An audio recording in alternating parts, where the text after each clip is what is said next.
second episode of Future Classrooms Unleashed podcast.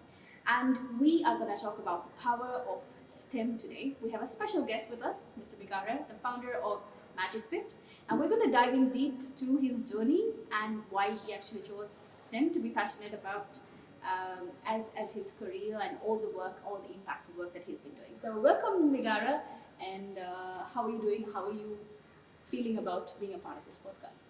Doing great, and thank you very much for the invitation as well. I think it's always a pleasure to work with you guys. I'm really excited to be in this podcast today as well.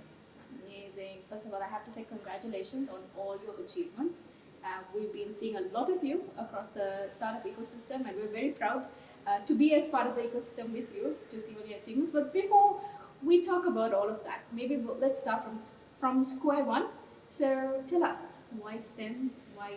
How did it come about? So I think why the reason that we ventured into this area is I am coming from a technical background. So I studied engineering, and then I was working in the industry for nearly a decade actually. And during that period, also we were mainly involved in developing very innovative technologies for industries. So while doing that, we got kind of engagements with education institutions like universities and schools. So everyone actually asked us to provide any sort of equipment and new platforms for them also to learn about these new emerging technologies. And that's how we came up with this idea of Magicbit, because we have been tech junkies throughout our lifetime, and we have used most of the equipment out there in the market. So we knew what should be improved and what should be included in a new product. And on the other hand, on a more personal note, so there were three co-founders in our startup, Anuruddha, Akalanka and myself. So all three of us were married by the year 2018-19 period, and all of us had kids.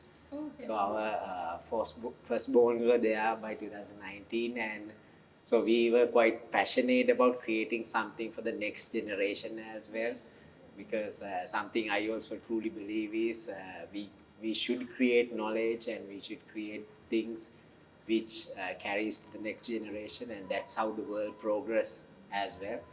And that is the main reason that we created Magicbit around 2019 period. So at first it was kind of a small prototype, and then we were supported by many parties, including some startup accelerators, government funding programs and all that. And then we slowly progressed into a more startup kind of a thing and took our product to the international market, tested there as well. And that's how we came up with this idea of venturing into STEM education actually. That's lovely to hear. I mean, it's not just being a tech junkie, but the fact that you said fatherhood was what ignited it. I think that's what we're trying to do, right? To create an ecosystem that will allow the next generation of children next generation of heroes, basically, right? To grow and to adapt into a very innovative space, because there's still a whole lot of problems that are out there that needs to find solutions, and we need to prep our younger generations to be able to ace it. And so for me, when I talk about STEM, it's problem solving, right? Problem solving through using science, technology, engineering, mathematics, and of course a lot of people adding another letter to it, arts for an A, calling it STEAM, and then there's entrepreneurship and calling it STEAM, and then there's STREAM also. So everyone's adapting a different version of it. But end of the day, it's problem solving, which is very important. And this problem solving is not like a curriculum that you can develop, right? Because at different stages, there are different problems out there. And I think we're creating more problems also nowadays than with the climate change and everything that needs severe attention in this world. There's so many problems, right? So how do you connect STEM and problem solving actually? So I think, Amra, now this is one of the most misunderstood areas as well, because now some people even ask us, now you guys are into more technology innovation, so you are not covering the whole breadth of STEM or STEAM and all that. So I think the missing point is now we are not trying to now most of our products and things we develop cover the areas like let's say coding, robotics, AI, and all this stuff, mainly into the technology domain. But I think it's not about technology because it's all about, as you mentioned, solving a problem using technology. Because I think now in the present world, we are living in an era where knowledge has become abundant. So let's say even if you want to make a simple milkshake to a NASA rocket nozzle, everything is out there, right? So you can pretty much refer to the internet and go through the documents, how it's done. You can pretty much learn how to develop even a liquid fuel rocket, right? So basically, the knowledge is out there. But actually, let's say even if let's say if you want to develop a rocket, actually, that know-how is not there. So currently, I think this know-how factor is becoming very prominent in modern education, and that is why I think these problem-solving skills, logical thinking, these sort of things are becoming more and more important because those are the practical skills everyone needs in every field. On the other hand, in every field nowadays, we need technology as well. Because I believe now, even though we promote technology innovation as part of STEM, it's not it's not just to create future engineers or technicians or scientists, right? It's actually, I think I would be more curious to create future farmers who are like smart farmers or smart lawyers, smart businessmen. Because something I learned in the industry as well, when we were working in the industry developing new solutions and all that, sometimes let's say when we talk with the farmer, uh, some of their burning issues are actually have simple technical solutions. Or sometimes I encountered with a group of archaeologists one day. So some of their burning problems can be solved using simple technology. So it's not a problem about complex technology or doing AI machine learning all the time. So sometimes it's all about having this knowledge with yourself. So when they venture into these different fields in future, let's say if some of them will become farmers, archaeologists, or whatever the thing, then they can apply this knowledge to solve problems in that particular domain. I think that is what the real essence of STEM is all about. Absolutely, absolutely. I think problem solving, like you said, it's not just sufficient. The digital skills that come with it is very, very important, right? So I think there is a lot of talk about the digital divide also because of that, and that's something I think STEM is a way which can reduce that digital gap also, the digital divide gap. And it's quite interesting because now if you look at the generation also, earlier we used to talk about generation gaps and all of that, but the digital divide, if you look at it, the younger ones are naturally tech savvy. You will see the 3-year-old, 4-year-olds to be able to just navigate on their phone so easily because they understand things much better than the older generation, let's say just Gen X above, right? I think as Gen Ys, we are also shape tech savvy, but yeah, but look at, see, it's naturally there. And how do we sort of like induce their curiosity? Because there was one particular thing when we were like doing one of our STEM escape rooms recently, right? While we were partnered with you, there were a couple of mothers who reached out and who said, my son or my daughter, usually like removes a radio and fixes it back and fixes clocks and all of this. So I'm thinking, but he's not interested in studies. So he likes to do all of these things. That's why I brought him to STEM or to your workshop. That's a couple of mothers, like there were 3 or 4 who spoke about this, right?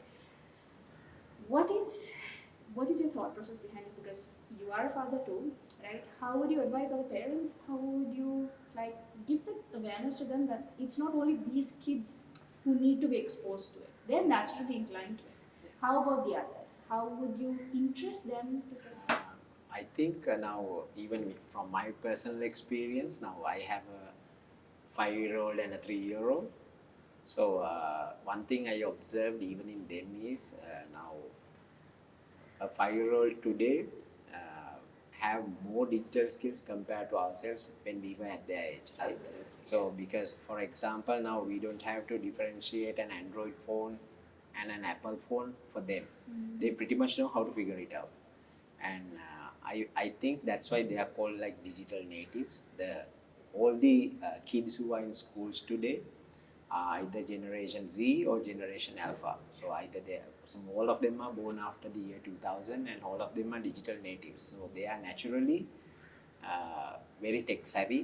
For example, teachers don't have to teach them what are the parts of a computer and how to turn on a computer. Like how we learned in Yes, computing exactly. back in school. Yeah, so when we were schooling, the computer itself was a sacred thing, and they actually ask you to draw the parts of the computer God, and all I that. still remember my computer notes in the notebook, like what is hardware, what is software. This is the computer we learned. So those things have become very primary knowledge, even a 3-year-old, 5-year-old would know nowadays. And I believe now because of that, let's say if we take a computer lab in a school, it doesn't make sense to have a computer lab in a school, because these kids don't have anything to do there, because you don't have to teach them Microsoft Word or Microsoft PowerPoint or how to use an app or an application, because they pretty much know how to use an application or some sort of a software very easily. Yeah, so in they fact, can they're the ones who actually teach the parents also. Like, Exactly. This is how Exactly. it works and all of that. Yeah.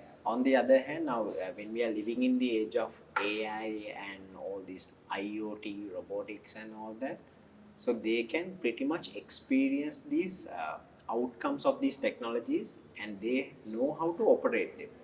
But the problem is they don't know how to build them. I think this is where this awareness about technology, problem solving, using technology becomes very interesting for all of them, and even for educators as well, because I have seen students who get carried away with, like, let's say AI and all that. So they think that they should learn AI and machine learning, and in the middle of the journey, all of a sudden they realize, oh, this needs mathematics as well, right? So basically now these things are not like standalone subjects. Actually, sometimes it requires, let's say, mathematics, science, and all these parts. Sometimes it needs some creativity aspect to it as well. And I believe these digital natives, they do not need any support from anyone to operate these technologies or to use them.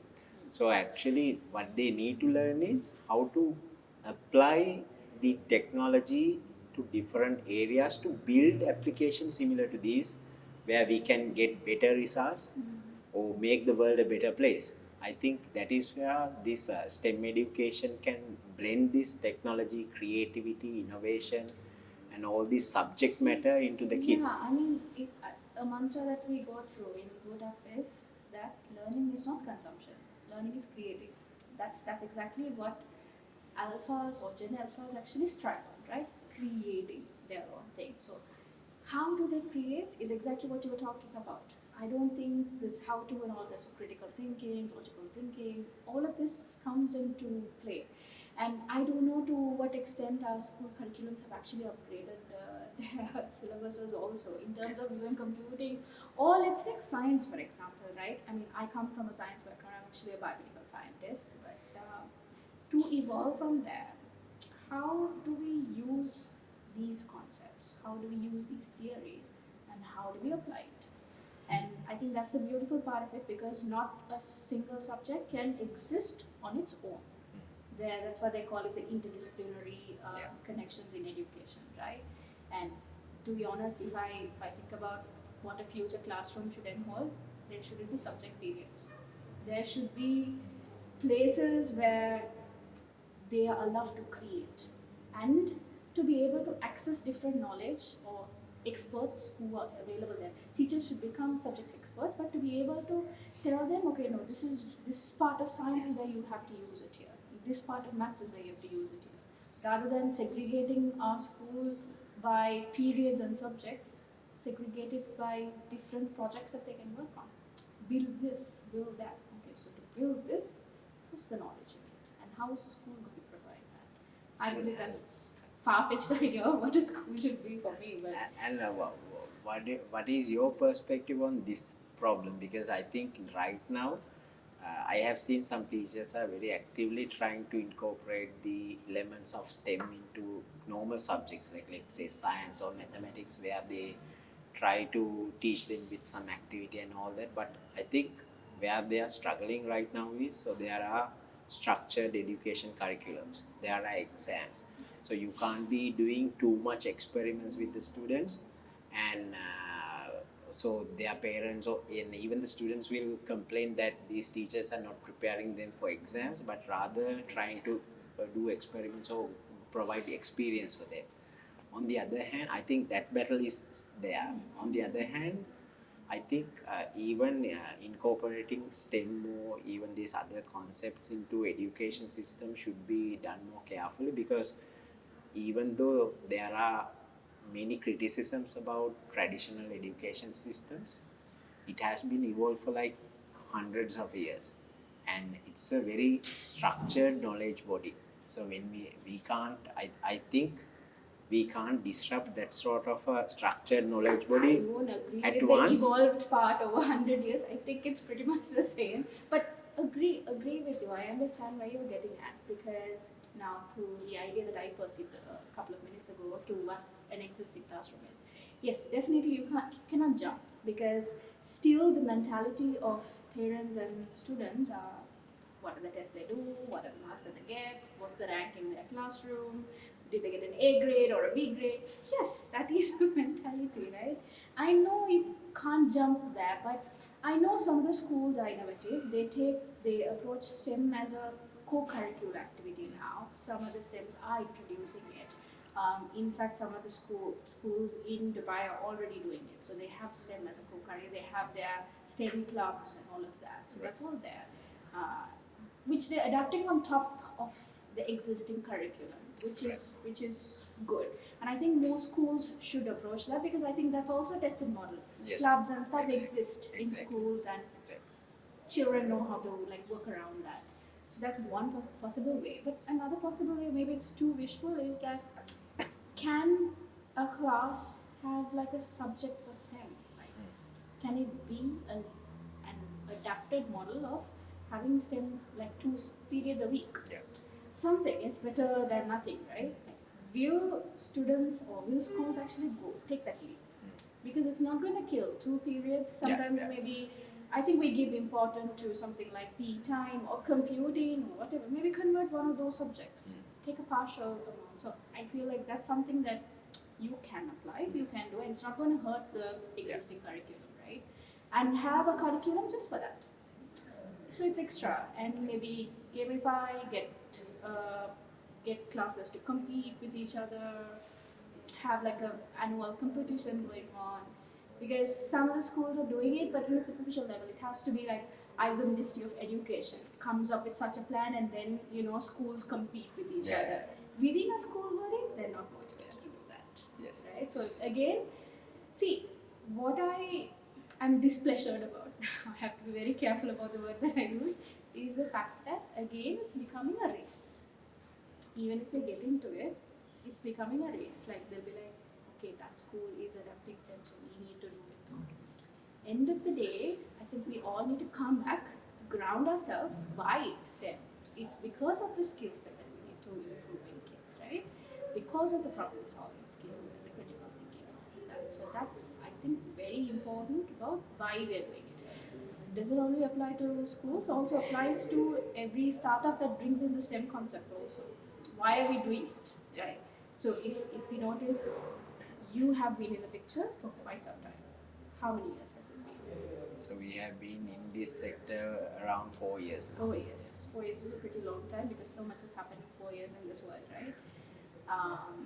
So some of them have been there. Beyond that also, I recently focused on STEM very recently. That's because of hard learning experience and all of that, right? Were there any instances where you brought it and people didn't actually, parents did actually think about, okay, this is relatable, they need to give it to their children? How was that journey like for you? I think any interesting stories there? In the local market in Sri Lanka, we pretty much experienced that in early, let's say 2010 2019-20, so STEM was not kind of a buzzword in Sri Lanka. But right now it's picking up because the global trend is there. As you mentioned, in most countries they are adopting it as, let's say, after school programs, and sometimes even during the school time they have a couple of periods and all. So all of them are trying to incorporate the same trend. Actually has come to different Asian regions and even South Asian region and everywhere as well. I think that's why I saw in an article that around 97 countries all throughout the world have adopted STEM education as part of their curriculum. So it's That's already, a very big number, right? yes, it's already there. I think because of that thing, in certain markets like in Sri Lanka, where it has not been incorporated with the education, I think we have to do a bit of convincing for the parents and everyone. But I observed in developed markets like, let's say, USA or Singapore, Australia. So even the parents are very aware about these things, about STEM education, the importance of not just actually innovation or creativity, but even about things like entrepreneurship, public speaking, and developing these soft skills of children. So I think because of that, in those developed markets, it's very easy to convince the parents, because even the students, because they already know about this stuff. But in the other countries like Sri Lanka, we have experienced that it takes time as well, but eventually it happens. Just to share a similar experience, when we were in the online education field now, easy, like about 10 years now, right? When we first brought in live online tutoring to Sri Lanka, I mean, people abroad easily understood what it meant. But when we introduced it to Sri Lanka, they usually, I remember still the calls that we used to make and try to convince a parent, you should take it. They'd be like, what is online tutoring? What is online tutoring? But it took how many years? It took 8 years. With the pandemic, everyone understood what it is. Now you don't have to explain to anyone what it is, right? Do you think that has happened? That pandemic has happened for STEM so far? I'm not sure about that, because now even we did most of our work during pandemic. But one thing I also observed is even the STEM education market didn't slow down during the pandemic period. It actually thrived during that period. That because I think education is one of the very few fields which thrived during the pandemic period, with the online learning and even these things like STEM education kind of evolved during that period using the online tools and all that.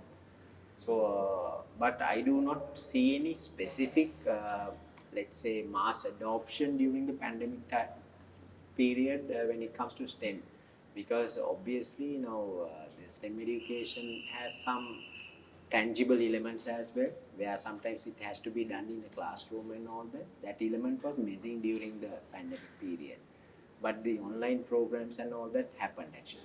And obviously you can do this online as well. So there are online one-to-one programs and even group programs and all that, so it can be pretty much done.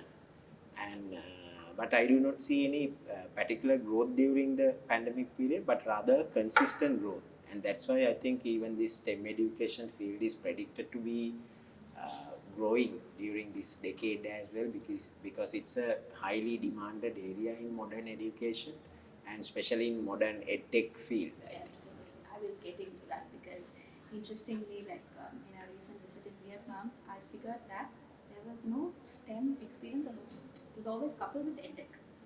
So a lot of education technology was used to deliver STEM, right? Which I found very interesting, because now I think edtech players or STEM players, the startups or the organizations, have figured that, okay, we can't bring everyone down.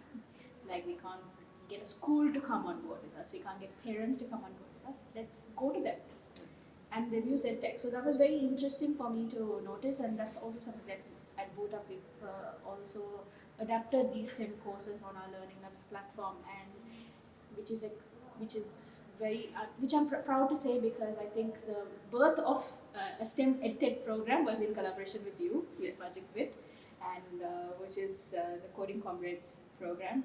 And in fact, although we learned about IoT. I mean, we understood that smart devices are inbuilt with IoT and all of that. I'm a little bit of a tech nut, but when we met you, when we were collaborating, when we were trying to understand what you do more deeper, I found that you had simplified such a advanced term like IoT for publics like us into something very simple that children can understand, children can play around with it, and all of that, right?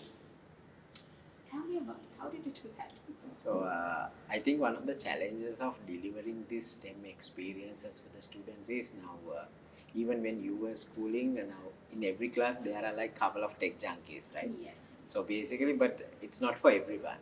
So now the challenge is how can we teach this technology, innovation, and all these things to every kid in a classroom? Because obviously there will be students with different capacities, different understanding levels. So it's a challenge for the educators to find new ways where we can teach this to everyone. So that was the challenge that we took. That is the challenge actually we had, and that's why we thought of making this technology more easy to use and also more easy to learn as well, breaking it down to, let's say, very small pieces, and sometimes using these drag and drop systems to program, and making these lessons interesting as well as very easy to follow with minimum number of steps as well. And obviously I think now even an activity, it's now the kids today, they need a result very quickly. So I hear this very often from the teachers that the students need to see the results very quickly. So even I think when we were developing Magicbit, one of our objectives was to develop a platform where even a student can develop a smart application in below 10 minutes. So that was the challenge that we were trying to solve. And that's how I think most of the activities that we incorporated for coding comrades as well, where I think in that program we tried to include very practical application building, where they can get some, they can relate to what they are doing in their household, in the school, in the environment, plus building technology solutions, following easy steps while understanding very complex applications or complex concepts of technology or electronics or IoT and all these areas. I think that will provide a good basis for all these students to even to understand more complex applications and even to build their own innovations. Yeah, I mean, that's the best part about the coding comrades, I believe, because when you came up with the whole idea of this is what we need to give the children, I mean, we were instantly on board with it because of what convinced me as an edtech founder was the fact that you had put in practicum in it, right? Like out of the 10 weeks, nearly 50% is creating something. It was the plant watering system, feeding a pet, so creating a smart device around it. And when we approached parents also with it, the easier part for them to understand was that rather than me talking about electronics, IoT, and they never connect. Like even after the child has completed coding comrades, they still don't connect what it is. But they know the fact that their child created a smart system, and the fact that they used coding, the fact that they use some smart chips and all that is what they know, right? The parents know. So that was very interesting, and that's what the kids found very interesting too. And I think one of the things we are trying to do with these activities is now, let's say if we include an activity in a program, if the student repeat the same thing, I think there would be no innovation there. So I think what we try to incorporate in this program also, with every activity, they will learn a set of concepts and theories and some applications of technology. So let's say when they gather all these experiences they learn through the program, they will be able to think about something completely new and create that. For example, I think once I saw a student where in a certain workshop we did a workshop in a school or somewhere where we where we actually we taught them to assemble a two-wheel robot kind of a thing. And afterwards, after a couple of weeks, we got a small video from a student where this student has actually developed these two wheels into two propellers, and he has developed a small boat out of it. So basically, I think it's not all about repeating what we do in the classroom or in the activity. It's all about adopting that knowledge and creating something completely new out of that. That is where the real innovation comes in, and that was the main objective of all these programs and doing all these activities, I guess. Absolutely. I think with every STEM kid, I think everyone out there needs to take that advice very seriously, and have the fact that once you're done with a particular STEM kit or something that they've assembled and created, what is it that they can do better, right? What's the next step? Can you make it go faster? Can you make it a bit more attractive? Can you make it work in less environmental conditions or something like that? So it's something that they need to do, and that's where the critical thinking also will come. So then they'll start to think, okay, now on my own, what can I do to do this? Because now they have the basic knowledge, and how will they adapt it? So it's quite interesting. So when it comes to practical knowledge and the fact that how they're using it to existing problems in the world out there, right? Have you seen, you've been in the market for quite some time, have you seen anyone, any kid who's grown up there and created the actual application or some solution to an existing problem? Have you seen anything like that? So I have seen new kinds of applications or innovations developed by students, because it's very hard to do inventions like developing something completely new, but improving something, an existing, let's say, a device or some equipment or some process that can be done. And I have seen some students developing that sort of applications, because some of our Magicbit users, I saw one kid in YAL IT Hub competition last year, winning a place there by developing a smart vacuum cleaner, a new sort of a thing, a low cost one. And last year also another kid won the Young Inventors Award here in Colombo. So that kid actually has developed a weather monitoring system to save the coral reefs, to monitor the temperature and all these parameters, and he has developed a completely new system out of that. I think it's all about creating that sort of solutions for existing problems, because not just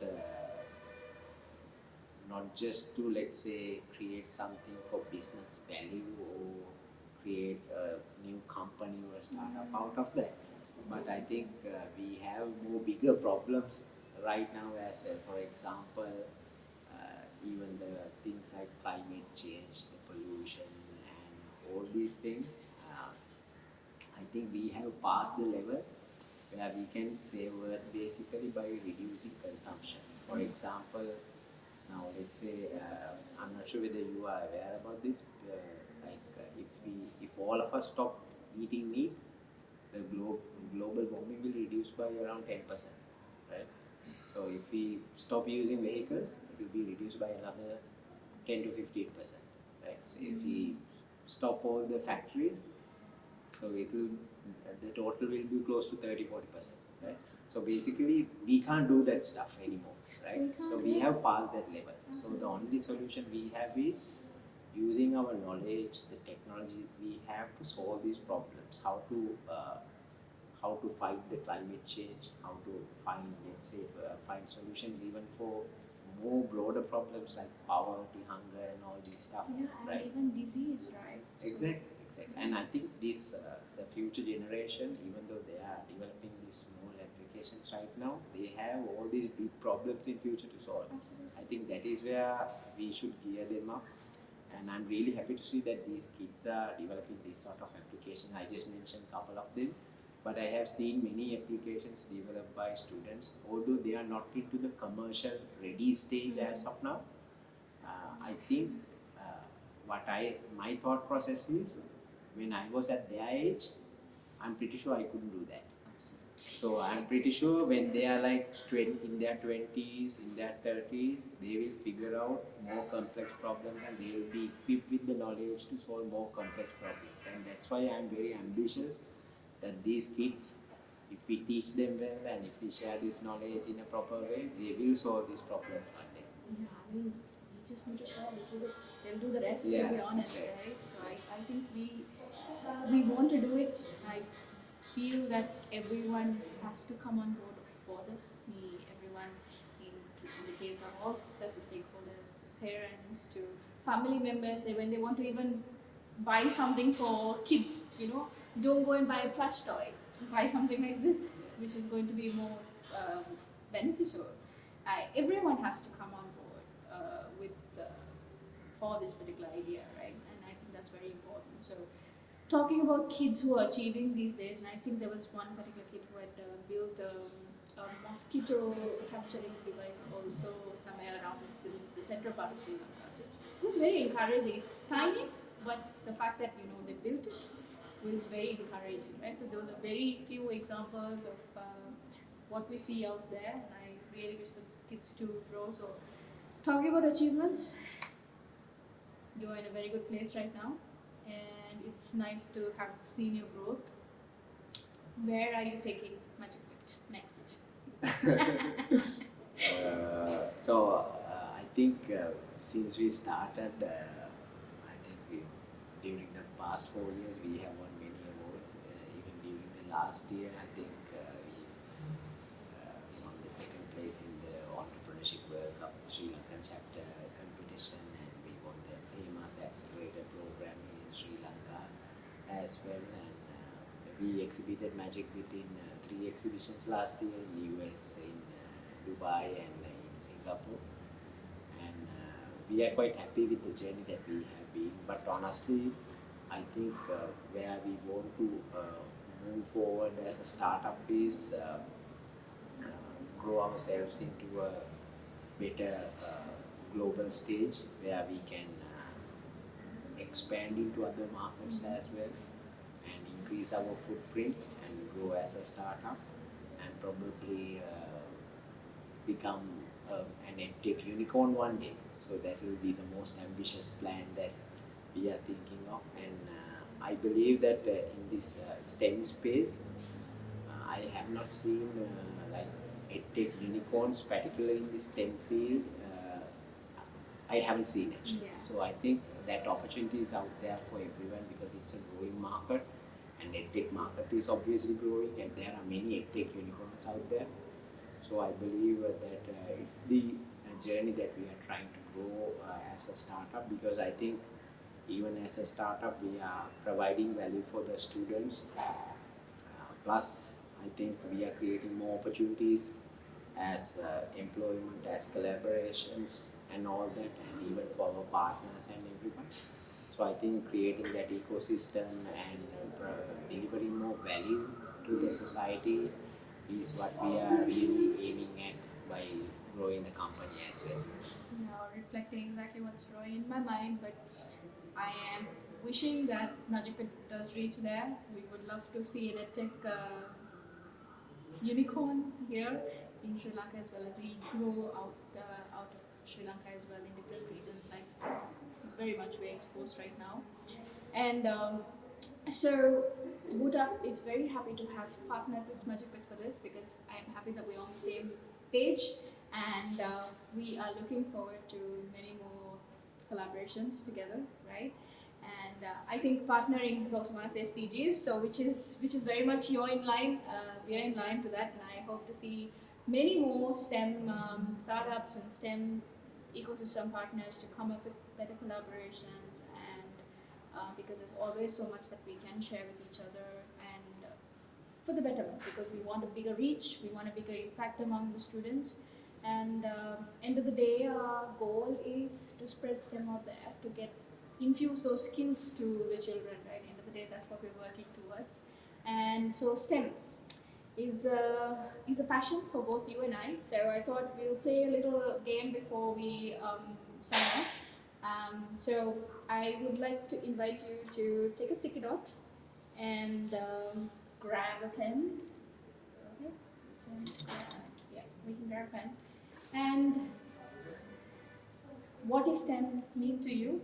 Try. You don't have to be an artist for this. So draw something and STEM actually means to you, and what you would like it to be for the world also.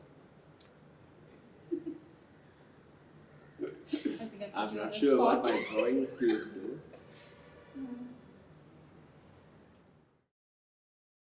But they will have more innovative and creative ideas and that light bulb moment one day. That's awesome. Maybe to come up with a time machine. Ooh. Do you want to travel back in time so that we can go and fix all the mistakes we've done? This is what I drew, and what I believe here I have lovable eyes and a little crown on top. That's not the hair, it's the crown. And what I believe is that everyone should be passionate about STEM like they're passionate about every other subject. And I think as parents, as teachers, this is something that they should be passionate about and try and instill it in children. And the fact that we can become king if we king or queen if we have these skills, because skill is more important than having the knowledge, like we said, right? So become a queen or king with the skills that you can acquire. So thank you so much, Migara. It's been a pleasure having to dive deep into STEM and to understand the power of STEM, and that it's not something that we need in the future, it's something that we need right now, currently. It's been a very big pleasure to have you for the podcast by BootUp. Thank you very much for the invitation, and it's a pleasure to have this very, I think, thought-provoking discussion with you and reflect some of the things that we believe about STEM education and the importance of it as well. And we are looking forward to collaborate with BootUp and Curve teams in future as well, and to create more stunning, exciting, and curious education experiences for everyone. So thank you very much. Thank you so much, and we're signing off from the second podcast for Future Classrooms Unleashed.